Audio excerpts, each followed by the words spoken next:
ምዕራፍ 3ም እግዚአብሔር ረድቶን እየተጠናቋል ማለት ነው። ቤት ሻወር፣ የድንኳን መጣያ፣ ካምፒንግ ኤሪያ ምናምን ስናስተካክል ነበር። እንስሳት ያለህ ፍቅር ከሌሎች ሰዎች የተለየ እንዲሆን ያደረገው ምንድነው? ወደ ገጠር ከገባ በኋላ ተስፋ የቆረጥክበት ጊዜ ነበር። ወደ ከተማ የመመለስ አስበህ ታውቃለህ ወይ? የምንሰራቸውን ስራዎችና የምናደርጋቸውን እንቅስቃሴዎችን በየምዕራፍ ከፋፍለን ነው ስንጓዝ የነበረውና ዮናስ መኳንንት ማን ነው? ስራውስ ምንድን ነው? ያው ቅድም ለማብራራት ሞክሬያለሁ። ሰላም እንዴት ናችሁ? በጣም ብዙዎቻችሁ ተደጋጋሚ በጣም ብዙ ጥያቄዎች ትጠይቃላችሁ። ዛሬ የምጠይቋቸውን ጥያቄዎች ልንመልስላችሁና ምዕራፍ 3 መጠናቀቁን ምዕራፍ 4 መጀመሩን ደግሞ ልናበስራችሁ ይህ ቪዲዮ ሰርተናል ማለት ነው። ከተላኩልኝ በጣም ብዙ ጥያቄዎች ውስጥ አንዱ ከመጀመሪያው እንጀምር። የመጀመሪያው ጥያቄ ለምን ከዛ ሰፊ እና ብዙ ህዝብ ከሚኖርበት ከተማ ወደ ገጠር ወርደ ሄድክ የሚል ነው። በጣም ብዙ ገፊ ምክንያቶች ይኖራሉ። ምናልባት እኔን የማታውቁኝ ሰዎች ካላችሁ መጀመሪያ ራሴን በማስተዋወቅ ልጀምር። ዮናስ መኳንንት እባላለሁ። ተወልጄ ያደግኩት አዲስ አበባ ነው። በሙያዬ ሳሊና ቀራጺ ነኝ። ምናልባት በጣም ብዙ ሰው ያቀኝ ይችላል ብዬ የማስበው በሙያዬ ነበር። እንደ አጋጣሚ ሆኖ አሁን ደግሞ እዚህ ሶሻል ሚዲያ ላይ በምሰራቸው ነገሮች ስለምታውቁኝ ማለት ነው እና እዚህ የመጣንበት ምክንያት በጣም ብዙ ነው። አዲስ አበባ የነበረን ህይወት በትንሹ ልንገራችሁ። መጀመሪያ እኔ ሳሊና ቀራጺ ነኝ። ሙሉ ጊዜ የማሳልፈው ፉል ታይም ስቱዲዮ አርቲስት የሚባል ህይወት ነበር የምኖረው። ማለትም ከጠዋት እስከ ማታ አርት ብቻ በመስራት በአርት መተዳደር ሰው ነበርኩ ማለት ነው እና ነገሮች የተባባሱ ምናምን ሲመጡ የቤቱ ፈረሳ ምናምን መጣና የሆነ አንድ ቀን እኔን አስረው ቤቴን ካፈረሱ በኋላ ነው ከተማ ውስጥ የመኖር ፍላጎት የለኝም። ስለዚህ ከዚህ በኋላ ወደ ገጠር መሄድ አለብኛል። ግን በጣም የብዙ ሰው ጥያቄ ወደዚህ አካባቢ ስመጣ ከብት እያረባው በግ እያረባው ምናምን የሆነ አርሶ አደር ህይወት ወይ ደግሞ የአርሶ አደር ህይወት ይኖራል ብለው ነው የሚያስቡት። እንደዛ አይደለም ዋናው ዓላማ ማለት ነው። ይህን ቪዲዮ የምንሰራበት ዋነኛ ምክንያትም እዚህ የመጣሁበትን ዋና ዓላማ ለማብሰር ነው ማለት ነው። ስለዚህ በምዕራፍ 1 በጣም ብዙ ስራዎችን ሰርተናል ያሉ ከሰዎች ጋር ምናምን የተገናኙ እግዚአብሔር ረድቶን ተሳክቶ ነበር። በምዕራፍ 2 ቤት ውስጥ ያሉት የምታዩትን ጠቅላላ ስራዎች ነው የነበሩ ማለት ነው። አሁን ደግሞ ምዕራፍ 3 እንግዶች የምንቀበልበት ተባብለን ምዕራፍ 3ን ሰርተን ጨርሰናል። ከዛ ምዕራፍ 4 ይኖረናል ማለትና እዚህ የመጣሁበት ዋነኛ ምክንያት ምዕራፍ 3 እና ምዕራፍ 3 ዋነኛ ዓላማ ነው ምዕራፍ 4ን በደንብ ለመተግበርና እንደ ሀገርና እንደ ህዝብ የገባንበትን ቅርቃር ውስጥ እንወጣበታለን የሚለው መፍትሄ ፈልጉ ለማግኘት ነው ማለት ነውና ምንድነው ያሰብነው? እንዴት እንወጣበታለን? በቀጣይ ማብራራላችሁ ይሆናል ማለት ነው። ዮናስ መኳንንት ማን ነው? ስራውስ ምንድን ነው? ያው ቀደም ለማብራራት ሞክሬያለሁ። ዮናስ መኳንንት ያው ኡራኤል ካሳንቺስ ኡራኤል ተወልዶ ያደገ 31 ዓመት ሙሉ የኖረ ማለት ነው ከተማ ላይ በስነ ጥበብ ሙያ የሚተዳደር የነበረ ከዛ በኋላ ደግሞ ምንድነው በጣም ሲበዛ የፈለገውን ለማድረግ ብዙ የሚጥር አብዝቶ ራስ ተኮር የሆነ ሰው ማለት ነው ዮናስ መኳንንት። ከዛ የዘለለ ብዙ ማንነት ይኖራል ብዬ አስባለሁ። አዲስ አበባ እያለ ወደ ገጠር እንድትሄድ የገፋፋ ወይም ያበረታታ ሰው አለ ወይ? እውነቱን ለመናገር ችግር በቅቤ ያስበላል የሚባል ተረት አለ። አይ ቲንክ የኔ ህይወት ችግር በቅቤ ያስበላል ወደዚህ ያስመጣኝ አዲስ አበባ ላይ ልኖርበት የሚስማማኝ ኢንቫይሮንመንት ስላጣው እንጂ ወደዚህ እንድሄድ ምናምን ሰው ገፋፍቶኝና አበረታቶኝ የመጣው ሰው አይደለም። ወደ ገጠር ከገባ በኋላ ተስፋ የቆረጥክበት ጊዜ ነበር። ወደ ከተማ የመመለስ አስበህ ታውቃለህ ወይ የሚል ጥያቄም ደርሶኛል። እዚህ ከመጣሁ በኋላ እውነቱን ለመናገር ተስፋ የቆረጥኩባቸው ቀናቶች የሉም። ሀቁን ለመናገር በጣም ግን ፈታኝና አስቸጋሪ ጊዜያቶችን አሳልፈናል። ግን እነዛ ፈታኝና አስቸጋሪ ቀናቶች አንድም ቀን ወደ አዲስ አበባ ለመመለስ ወደ ከተማ ለመመለስ ሀሳብ ኖሮኝ አያውቅም እስካሁን ድረስ ማለት ነው። ይህ የሆነበት ዋነኛ ምክንያት እዚህ ስመጣ ይዤ የመጣሁት ዓላማ በጣም ትልቅ ነው ብዬ ስለማስብ የከፈልኳቸው ዋጋዎች ያን ያላቸው ብዬ ነው የማስበው። ስለዚህ አንድም ቀን ተስፋ ቆርጬ አላውቅም። በየቀኑ አንድ እርምጃ ወደፊት እየተራመድን ነው እዚህ ድረስ የደረስነው። የምንሰራቸውን ስራዎችና የምናደርጋቸውን እንቅስቃሴዎች በየምዕራፉ ከፋፍለን ነው ስንጓዝ የነበረው እና ምዕራፍ 1ን እግዚአብሔር በረዳን በጥሩ ሁኔታ ጨርሰናል። ምዕራፍ 2ን እንደዚሁ አጠናቀን ምዕራፍ 3ን ጀምረን ነበር። ምዕራፍ 3ም እግዚአብሔር ረድቶን እየተጠናቋል ማለት ነው። አሁን ምዕራፍ 1 የነበረው ምን እንደነበር ታውቃላችሁ ብዬ አስባለሁ። ለማታውቁ ሰዎች ልንገራችሁ። ምዕራፍ 1 ላይ እዚህ ስንመጣ ምንም አይነት ነገር ይዘን አይደለም የመጣነው። ውሾቻችን ብቻ ነው የነበሩትና የምግብ ነገሮቻችንን እንስሳቶችን ምናምን እንዲኖሩ እንፈልግ ነበር። ስለዚህ በግ ብለን በጎች፣ ዶሮ ብለን ዶሮች፣ ፍየል ብለን ፍየሎች፣ ላም ብለን ላሞች፣ ከዛ ደግሞ ፈረስ፣ ከዛ ደግሞ አህያ እያልን የቤት እነሱ የሚኖሩበትን ምናምን መስራት ምናምን እና እሱን ማመቻቸት ነበር የመጀመሪያ ስራችን። ምዕራፍ 1 ላይ እሱን አጠናቀን ጨርሰናል። ምዕራፍ 2 ላይ ስንመጣ ወደ ቤት ውስጥ መግባትና ቤቱ እንደምታዩት ባዶ ነበር። ያኔ ምንም ነገር አልነበረም። የቤት ውስጥ ነገሮችን ጠቅላላ ለመኖር እንዲመች ማድረግ ነበር የምዕራፍ 2 እንቅስቃሴያችን እና እግዚአብሔር ረድቶን እሱንም በተገቢ ሁኔታ አጠናቀናል።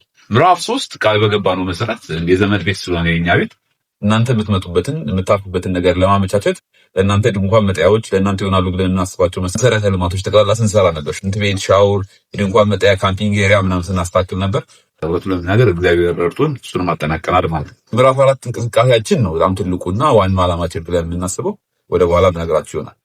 ለእንስሳት ያለህ ፍቅር ከሌሎች ሰዎች የተለየ እንዲሆን ያደረገው ምንድነው? እውነቱን ለመናገር ጥያቄ ግራ የሚያጋባ ቢሆንም እኔ ከሌሎች ሰዎች የተለየ ለእንስሳት ፍቅር አለኝ ብዬ አላስብም። እንደማንኛውም ሰው እና እንደማንኛውም ኢትዮጵያዊ ኦርቶዶክስ ለእንስሳት ፍቅር አለኝ፣ ክብር አለኝ። የህይወት ስታይላችን እና የአኗኗር መንገዳችን ያንን ስለሚያስገድድ ማለት ነው። የተለየ ነገር አለ ብዬ አላስብም። በተለየ መልኩ ለእንስሳት ፍቅር ያለኝ ሊመስላችሁ ይችላል። የተለየ መልኩ ለእንስሳት ፍቅር የለኝም። አንድ ያለኝ ነገር ግን እንስሳቶችን አልፈራም። ምንም እንስሳ እዚህ ምድር ላይ ያስፈራኛል ብዬ አላስብም እና እውነት ነው። ከእንስሳቶች ጋር ጥሩ ግንኙነት አለ። እንስሳት በሰጣቸው ፍቅር ልክ የትኛውም እንስሳ መልሶ ይሰጣል። እንስሳቶች ምን ያህል መልሰው ፍቅር እንደሚሰጡ ለማወቅ ከፈለጋችሁ ዝም ብላችሁ ስለ አህያ የተሰሩትን ቪዲዮዎች ማየት በቂ ነው ብዬ አስባለሁ። ዛሬ ይህን ቪዲዮ የምንሰራበት ዋነኛ ምክንያት ሁለት ነገሮችን ለእናንተ ለማስተላለፍ ነው። አንደኛው ምዕራፍ 3 መጠናቀቁን ነው። ምዕራፍ 3 ተጠናቋል ስንል ምን ማለት ነው? እናንተ መምጣት ትችላላችሁ ነው። እንዴት ትመጣላችሁ፣ በምን መልኩ ትመጣላችሁ የሚለውን ነገር ሁሉ ሰርተን ጨርሰናል። የቴሌግራም አካውንቶች ከፍተናል። በምዕራፍ 3 እንቅስቃሴያችን ሰዎች በሁለት መልኩ እኛ ጋር ይመጣሉ ብለን እናስባለን። አንደኛው በቮለንተሪ እንቅስቃሴ ነው። ሁለተኛው ደግሞ በእንግድነት ለእረፍት የምትመጡ ናቸው። በቮለንተሪ የምትመጡ ሰዎች ቁጥራችሁ የተወሰነ ነው። እዚህ ከመጣችሁ በኋላ የምታደርጉት ነገር የታወቀ ነው። በቮለንተሪ አክቲቪቲ የምትመጡ ሰዎች ወጪያችሁን የመቻል ግዴታ ይኖርባቸዋል። አይ ቲንክ ለምግብ ከሳምንት ወይ እስከ 15 ቀን ነው የምትቆዩት። በዛ ቆይታችሁ ውስጥ እስከ 5,000 ብር ድረስ የምግብ ወጪያችሁን ትሸፍናላችሁ ማለት ነው። እዚህ ከመጣችሁ በኋላ አብረን የምንሰራቸው በጣም ብዙ አክቲቪቲዎች ይኖራሉ። አርት ነክ፣ ግብርና ነክና በጣም ብዙ የተለያዩ ነገሮችን በጋራ የምናከናውን ይሆናል። 15ቱን ቀን አብረን በጋራ እየሰራን አብረን እየተመገብን አብረን ቀኖችን የምናሳልፍ ህይወታችሁን እናንተ መጣችሁ እኛ እንቅስቃሴ ላይ አስተዋጽኦ የምታደርጉበት እኛም ደግሞ እናንተ ህይወት ላይ አስተዋጽኦ የምናደርግበት የጋራ ጥቅም የምናገኝበት ይሆናል ብዬ አስባለሁ። በተለይ ለምዕራፍ 4 እንቅስቃሴ የእናንተ አስተዋጽኦ አስፈላጊ ነው ብለን ስለምናስብ ማለት ነው። አንደኛው መንገድ እሱ ነው። ሁለተኛው መንገድ እንግድነት ነው። ለእንግድነት የሚመጡ ሰዎች 30,000 ብር ይከፍሉናል ብለን የምናስበው እነዚህ ሰዎች ምግባቸውን፣ መጠጣቸውን፣ ሁሉ ወጪያቸውን እኛ እንሸፍንላቸዋለን ማለት ነው። በዚህ ቆይታቸው ጊዜ ውስጥ በጣም ብዙ የሚጎበኙ ነገሮችን ይጎበኛሉ። የመዝናናት ጊዜ ነው የሚያሳልፉት። እሱም ፉል ፓኬጅ ነው። በእንግድነት ለመምጣት የምታስቡም ሰዎች ፓኬጆች አዘጋጅተንላቸዋል። በዛ መሰረት መመዝገብ ትችላላችሁ። ቴሌግራም አካውንቱን ከስር እናያይዝላችኋለን ማለት ነው። ሌላኛውና የተለየው ነገር በምዕራፍ 4 ሬዚደንስ ብለን የምናስበው እና ለሀገርና ለማህበረሰብ መልካም ፍሬ ያፈራሉ ብለን የምናስባቸውን ሰዎች በነፃ የምንቀበልበት ነው። እነሱ እነማን ናቸው?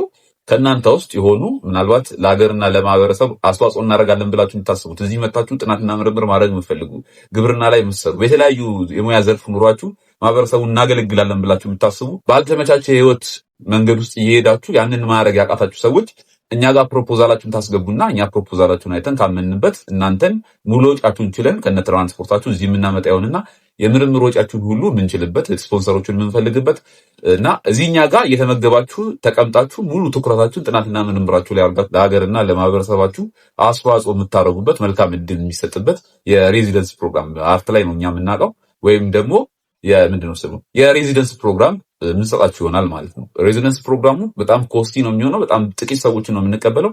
እግዚአብሔር ይረዳናል። አንድ ብለን ጀምረን በመቶ ሺዎች የሚቆጠሩ ሬዚደንሶች እንደሚኖሩ ወደፊት እርግጠኛ ነኝ። ስለዚህ ተከታታይ ስራ የሚጠይቅና በጣም አድካሚ ጊዜ እንደሚሆን እርግጠኞች ነን። ግን ቢሆንም እዚህ የመጣንበት ዋነኛ ዓላማ ምዕራፍ 4ን ለማሳካት ስለሆነ ማለት ነው እና በምዕራፍ 4 እንቅስቃሴያችን አብረን የምናካተው ለሬዚደንሶች ማረፊያና የምርምር ቦታ የሚሆን የምንገነባው አንድ ግንባታ ይኖረናል ማለት ነው። ምናልባት እዚህ ጋር ፕላኑን ታዩታላችሁ።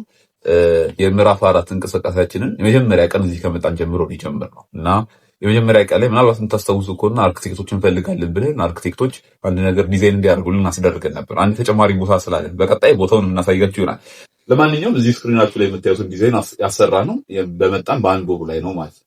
አሁን እዚህ ከመጣን አንድ ዓመት ሊሞላል ነው። የመጣን የመጀመሪያ ቀናት ላይ ነበር እነዚህ ዲዛይኖች ማሰራት የጀመርነው ማለት እስከ ምዕራፍ 4 ድረስ የነበረውን ምዕራፍ 5 እና ምዕራፍ 6ንም አስልተን የምንንቀሳቀስ ሰዎች መሆናችንን እንደምታዩበት መንገድ ይሄ ነው። ይሄን ዲዛይን ያደረግልን አርክቴክት አቤል ተስፋ ይባላል እና እንደምታዩት በጣም የሚያምር ዲዛይን ነው። ይሄኛውን ፕሮጀክት የምንሰራው እዚህኛው ቦታ ላይ አይደለም። ምናልባት በጣም ብዙዎቻችሁ ሌላ ቦታ እንዳለን አታውቁም። ዛሬ ነው የምነግራችሁ ይሄን ብለውላችሁ ማለት ነው። በምዕራፍ 4 ልንገነባው የምንፈልገው ይሄኛው ዲዛይን ነው። ይሄን ዲዛይን በእግዚአብሔር ፈቀደ ጊዜ ውስጥ የምናጠናቀቅ ይሆናል። ለማንኛውም ግን ዛሬ ግንባታ ልንገነባ እንደሆነ አበስራችኋለሁ ማለት ነው። እዚህ ግንባታ ላይ በጣም ብዙ ነገሮችን ያካታል ብዬ አስባለሁ። ለሬዚደንሶች ማረፊያ፣ የአርት ኤግዚቢሽን ማሳያ፣ ጋለሪና ስቱዲዮ እንዲሁም ተጨማሪ የሰዎች መኖሪያን ያካተተ የከብቶች እርባታ ምናምን የያዘ በጣም ጥሩ ዲዛይን ነው። እንደምታዩት ሀገር በቀል የሆነ እያንዳንዱ ነገር አንድ ሜድ የሆነና ከተፈጥሮ ያራቀ አድርገን ለመስራት እንሞክራለን ብዬ አስባለሁ። ለማንኛውም በምዕራፍ 4 እንቅስቃሴያችን ላይ መሳተፍ የምትፈልጉ ሰዎች ካላችሁ በቴሌግራም ግሩፓችን ላይ ኮንታክት ማድረግ ትችላላችሁ። የቴሌግራም ግሩፕ ሊንካችን ከስር ተያይዞላችኋል። በዛ ኮንታክት ማድረግ ትችላላችሁ። ለማንኛውም እንኳን ደስ ያላችሁ። እግዚአብሔር ረድቶን ይህን ሁሉ ጊዜ አልፈን ምዕራፍ 3ን አጠናቀን ምዕራፍ 4ን ለማወጅ ችለናል። በምዕራፍ 4 እንቅስቃሴያችን እግዚአብሔር ቢረዳን የሀገርና የማህበረሰባችንን ችግር የምንቀርፍበት መፍትሄ የምናፈልቅበትና እንደ ትውልድ አስተዋጽኦ አድርገን የምናልፍበት ጊዜ ይሆናል ብዬ አስባለሁ። እንዳለመታደግ ሆኖ ይሄ ሁሉ ውጥንቅጥና መከራ እኛ ትውልድ ላይ ወድቋል። ትውልዱን የመታደግ ኃላፊነት የኛ ነው። ማንም አዳኝ ከሌላ ቦታ ይመጣል ብዬ አላስብም። ሁላችንም ራሳችንን አጋዚያን አድርገን ሹመን አገርና ህዝባችንን ነፃ የምናወጣውን እስከማንገኝ ድረስ መከራና ችግሩ ይቀጥላል ብዬ አስባለሁ። ምዕራፍ 4 የአጋዚያን እንቅስቃሴ። አጋዚ ማለት ነፃ አውጪ ማለት ነው። አጋዚያን ሲሆን ደግሞ ነፃ አውጪዎች ይባላል። ዛሬ እንደ አንድ ግለሰብ ባዋራችሁ ነገ ከነገ ወዲያ 2 3 4 100 200 ሚሊዮን እንደምንሆን እርግጠኛ ነኝ። ሁላችንም ሀገርና ህዝባችንን እንወዳለን። ለሀገርና ለህዝባችን መከራ ለመቀበል ዝግጁ ነን። ለትውልድ ሁላችንም የምንከፍለው ነገር የተለያየ ሊሆን እኔ ከህይወቴ ላይ ይሄን ልከፍል ተዘጋጅቻለሁ። በእርግጠኝነት እናንተም በጣም ብዙ ነገር ልከፍሉ እንደተዘጋጃችሁ አስባለሁ። እገዛችሁ እንዳይለየን በጋራ ያሰብነውን የምናሳካ ይሆናል። በጣም ብዙ አጋዚያንን የምናፈራ ይሆናል ማለት ነው። በእርግጠኝነት በጣም ብዙዎቻችሁ አጋዚ ለመሆን የተዘጋጃችሁ ይመስለኛል። በጣም ብዙዎቻችሁ እንደምትቀላቀሉን ተስፋ አደርጋለሁ። እግዚአብሔር እንደ ሁል ጊዜው ይረዳናል ብለን እናስባለን። የእናንተም እርዳታ እንደ ሁል ጊዜው እንዳይለየን። ከዚህ በኋላ በጣም ከባድ፣ በጣም ፈታኝ፣ በጣም አስቸጋሪ መንገዶች የምንጓዝ ይሆናል በጋራ። ለማንኛውም እንኳን ደስ ያላችሁ፣ እንኳን ደስ ያለን። እውነት ለመናገር በጣም ደስ ብሎኛል። የአጋዚያን እንቅስቃሴና የምዕራፍ 4ን በይፋ በማወጄ በጣም ደስ ብሎኛል። ለዚህ ላበቃን እግዚአብሔር ምስጋና ታቀርቡልኝ ዘንድ ጠይቃችኋለሁ። እውነት ለመናገር እግዚአብሔር ታላቅ ነው። በጣም ብዙ ነገሮችን እስካሁን ድረስ አድርጎልናል። በምዕራፍ 3 በጉብኝት የሚሆን በቮለንቲር አክቲቪቲ ለመምጣት የምትፈልጉ አሊያ ደግሞ በምዕራፍ 4 ሬዚደንስ የምትጠይቁ ሰዎች ሁላችሁም ማለት ነው ማሟላት የሚገባቸው በጣም ብዙ መስፈርቶች አሉ። ከነዛ ጥቂቶቹን ልንገራችሁ። አንደኛው ነገር አምላክ ሊኖራችሁ ይገባል። አምላክ የሌለው ወይም ደግሞ ኤቲስት የሆነ ሰው እንዲመጣ አልፈልግም፣ ምክንያቱም የኔ መብት ስለሆነ ማለት ነው። ሌላኛው ደግሞ በሙሉ ልባችሁ ሀገርና ህዝባችሁን የምትወዱ የዚህን አካባቢ ማህበረሰብ ባህልና ወግ የምታከብሩ ናችሁ መገኘት ይኖርባችኋል። እነዚህ የምታሟሉት ሰዎች ከሆናችሁ ቴሌግራም ላይ ኮንታክት አድርጉ። ከእናንተ ውስጥ መርጠን አውርተናችሁ የምናመጣችሁ ይሆናል ማለት ነው። እዚህ ለመምጣት የምታመለክቱ ሰዎችን የምንለይባቸው መንገዶች ያው ሶሻል ሚዲያ ላይ አክቲቭ ከሆናችሁ የሶሻል ሚዲያ ባክግራውንዳችሁን እናስጠናለን። የሚመጡ ሰዎችን የምንጠይቃችሁ ጥያቄዎች አሉ፣ የምትሞሉት ፎርሞች አሉ።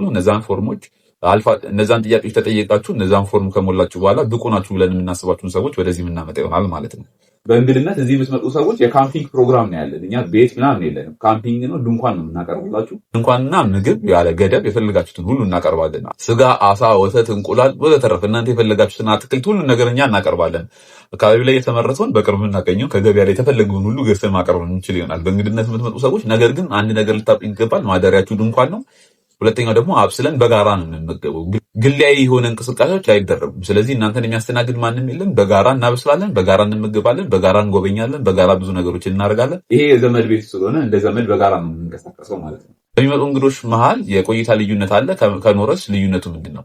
በእርግጥ የቆይታ ልዩነት ሊኖር ይችላል ብዬ አስባለሁ። በተለይ ቮለንቲር የሚመጡ ሰዎች በትንሹ 1 ሳምንት እንዲቆዩ እንፈልጋለን። ቮለንቲርነት እንዲያገለግሉ፣ ከበዛ ደግሞ 15 ቀን እንዲቆዩ ማለት ነው፣ እስከ 2 ሳምንት ድረስ። ከ1 ሳምንት በታች ቮለንቲር አድርጌ እመጣለሁ ብሎ የሚያስብ ሰዎች አንቀበልም። መጥቶ ምንም ነገር ስለማያገለግለን ማለት ነው። እሱም ምንም ነገር ስለማይጠቀም ህይወቱ ላይ ማለት ነው። እና አንደኛው እሱ ነው። ሁኔታው የምናስተካክል ይሆናል። ግን ሲበዛ 2 ሳምንት ሲያንስ ደግሞ 1 ሳምንት ብቻ ይሆናል ማለት ነው። በእንግድነት የሚመጡ ሰዎች ከ15 ቀን ያልበለጠ ነው ቆይታቸው የሚሆነው። እነሱ ያው ያልተገደበ ይሆናል። በጭራሽም ከ15 ቀን አይበልጥም ማለት ነው። እንግዶችን የምንቀበለው እስካሁን ድረስ ለ5 ሰው ብቻ ነው ቦታ ያዘጋጀ ነው። አሁን ያዘጋጀ ነው ለ5 ሰው የሚሆን ቦታ ብቻ ነው። 5 ሰው በአንዴ መቀበል እንችላለን፣ ማስተናገድ እንችላለን። ለእያንዳንዱ ሰው አንዳንድ ድንኳን እንሰጣለን። 5 ድንኳን፣ 6ኛ ድንኳን የኔ ስለሚሆን ማለት ነው። ሁሉን ነገር አብሬያችሁ ስለሆነ የማሳልፈው 6ኛው ድንኳን የኔ። ያለን ድንኳኖች 6 ናቸው። 5ቱ ድንኳኖች ግን ለእንግዶች የተዘጋጁ ናቸው ማለት ነው። እንግዶች ሲመጡ ስሊፒንግ ባግ ይዞ የመምጣት ግዴታ ይኖርባቸዋል ማለት ነው። ደህንነትን በተመለከተ ማለትም እዚህ ስንመጣ ደህንነታችን ምን ያህል የተጠበቀ ነው ብላችሁ በጣም ብዙዎቻችሁ እንደሚያሳስባችሁ እርግጠኛ ነኝ። እውነቱን ለመናገር ስለ ደህንነታችሁ በጣም አጥብቀን ሰርተናል እስካሁን ድረስ። ከደህንነታችሁ አንጻር ምንም አይነት ስጋት ሊገባችሁ ይገባል ብዬ አላስብም። ስለ ደህንነታችሁ በጣም አጥብቀን ስለሰራን ማለት ነው። ይህ አጋዚያን እንቅስቃሴ ነው። አጋዚያን ማለት ነፃ አውጪ ማለት ነው። ሁላችንም በጋራ ሀገራችንና ህዝባችንን ነፃ እናውጣለን። በእድሜያችን ላይ መክፈል የሚገባን ሁሉ ከፍለን ሀገርና ህዝባችንን ነፃ እናውጣለን። በጣም ብዙ አዳዲስ ነገሮችን ኢኒቬት እናደርጋለን። የሚሰሩ ሰዎችን እናበረታታለን። በጋራ ተያይዘን የነገ ዕጣ ፈንታችንን ምንጽፍ ይሆናል። ሰብስክራይብ በማድረግ ቀጣይ ቪዲዮቻችንን እያያችሁ በጋራ ረጅም ጉዞ የምንጓዝ ይሆናል። እስከዛው ድረስ መልካም ጊዜ፣ መልካም ቆይታ። ወዳችኋለሁ፣ አከብራችኋለሁ። አመሰግናለሁ።